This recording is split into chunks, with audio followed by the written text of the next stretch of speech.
guys. My name's Sanjay Gupta. I'm a consultant cardiologist. I work in York, and today I wanted to talk to you about bleeding.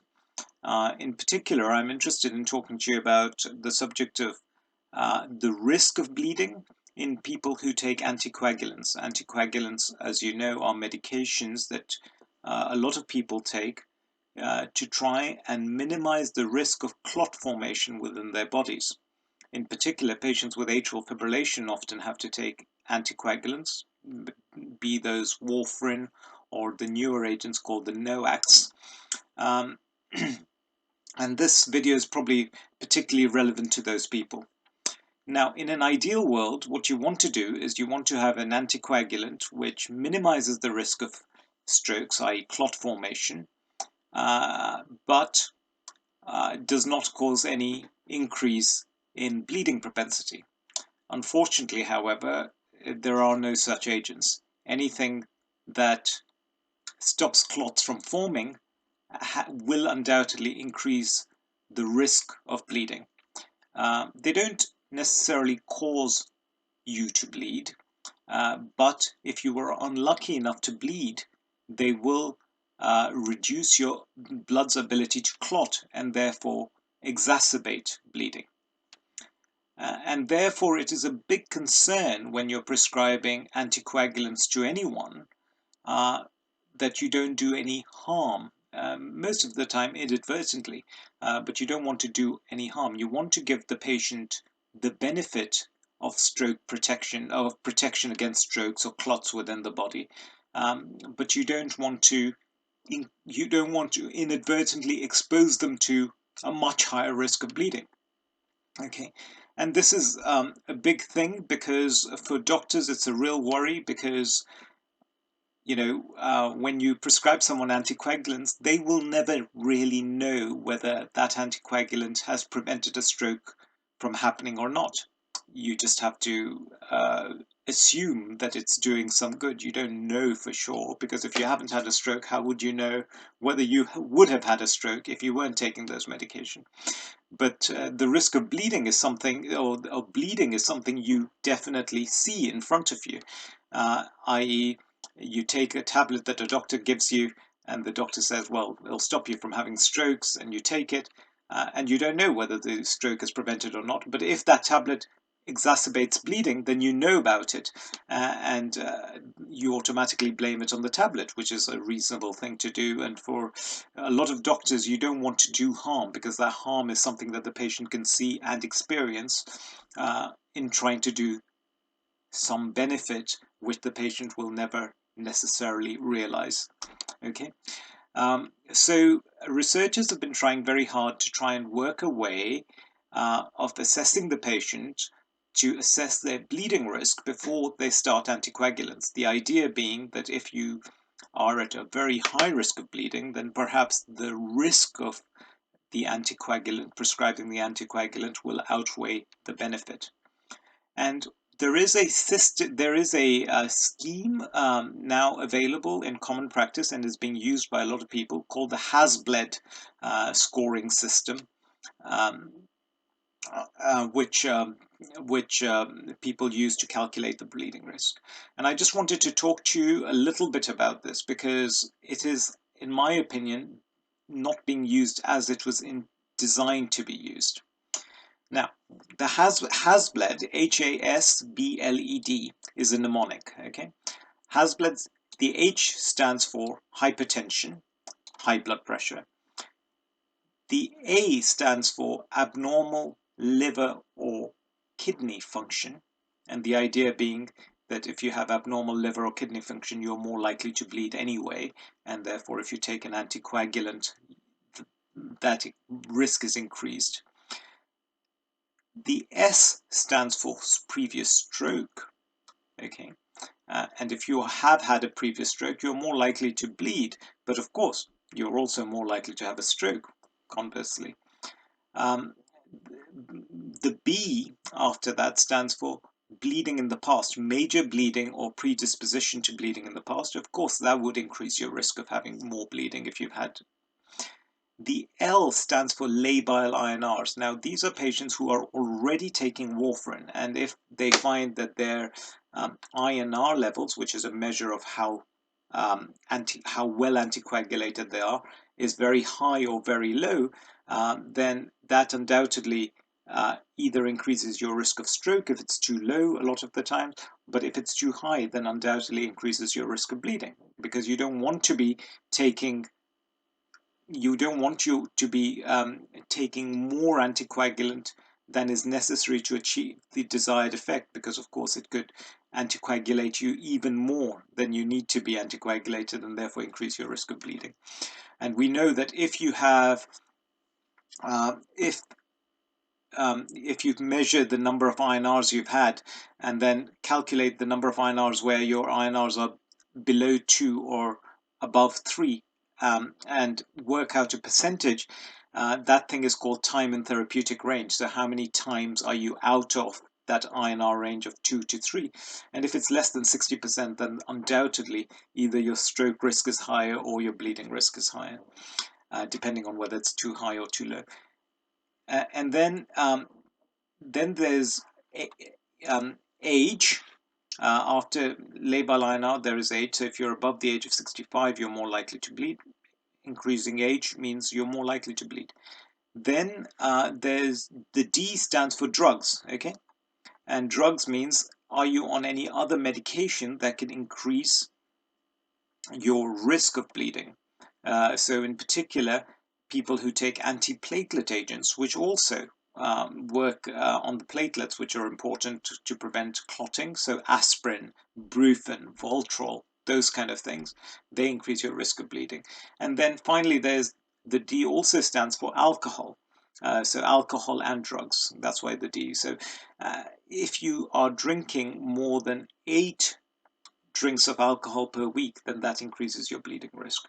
Now, the problem is that when a lot of doctors are trying to work out your bleeding risk, they use the Hasbled score as a scoring system. So they calculate how many ticks you get, and if you get above a certain number of ticks, usually they say if you have over 3 ticks, then your bleeding risk is high.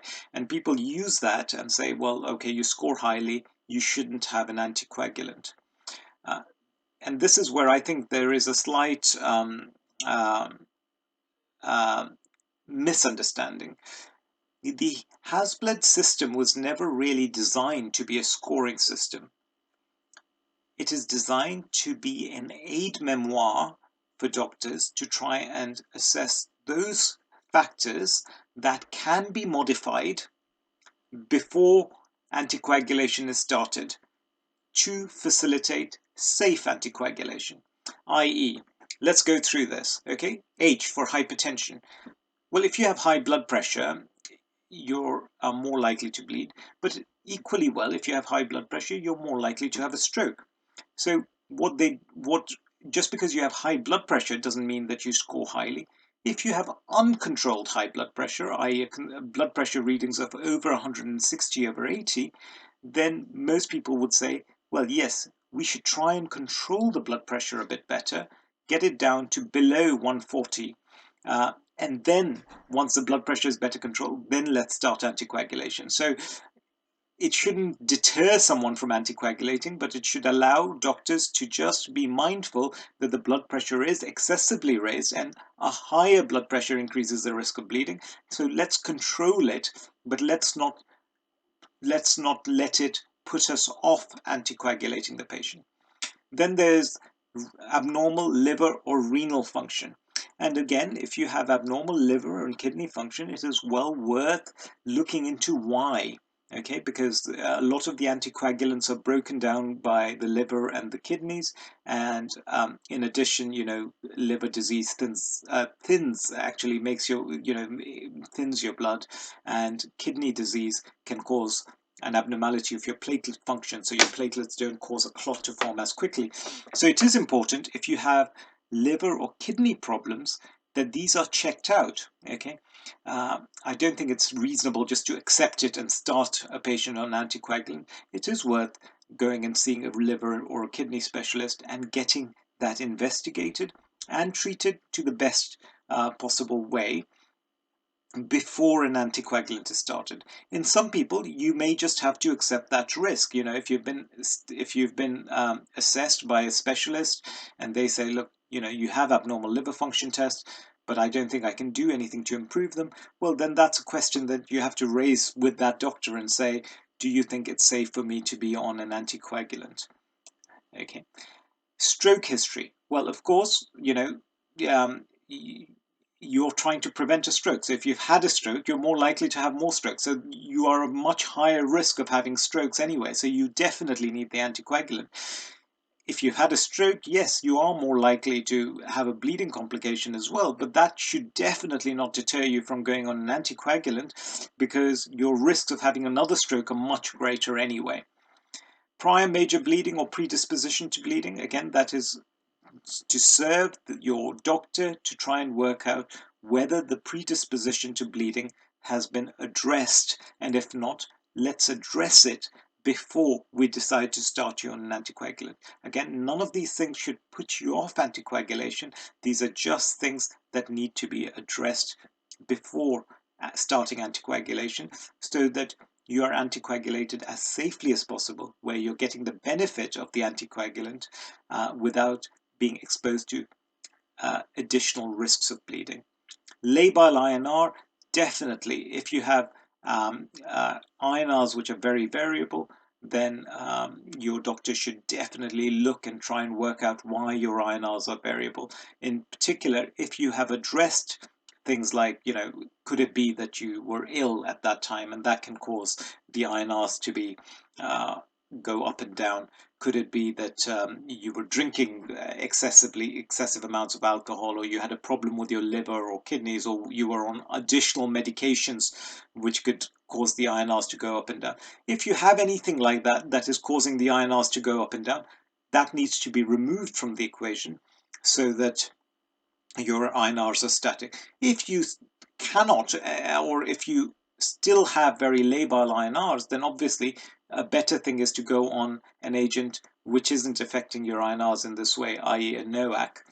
Um, and that would be one good reason to be considered for anticoagulation on a NOAC rather than on warfarin.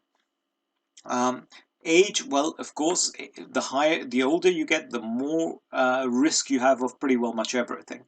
You have a higher risk of bleeding, but of course you have a much higher risk of stroke. So I wouldn't let that deter me from starting anyone on anticoagulants. Medication usage. Now, this is an important one because a lot of people are given aspirin or Brufen, okay? And while some people need Brufen, your doctor should really evaluate whether you really need these agents in addition to your anticoagulant, because undoubtedly any anticoagulant and any antiplatelet, sorry, that's Bluebell, any anticoagulant and any antiplatelet, when you combine them together, will cause increased bleeding. Now, a lot of people go on aspirin because aspirin used to be dished out like Smarties, but we've started realizing that, you know, just taking aspirin for the sake of taking aspirin is no good. There has to be a very, very valid reason for taking aspirin. And it's also worth saying that if you are then starting on an anticoagulant, it may well be that the anticoagulant covers some of the risks that the aspirin's meant to be covering. So your doctor will need to think about it, and where possible, discontinue the antiplatelet agent. There are some people, for example, if you've had stents done, a week ago, and you need to be an anticoagulant, maybe you just have to take the risk of being on both. But wherever possible, if that risk can be modified, then that's a good idea.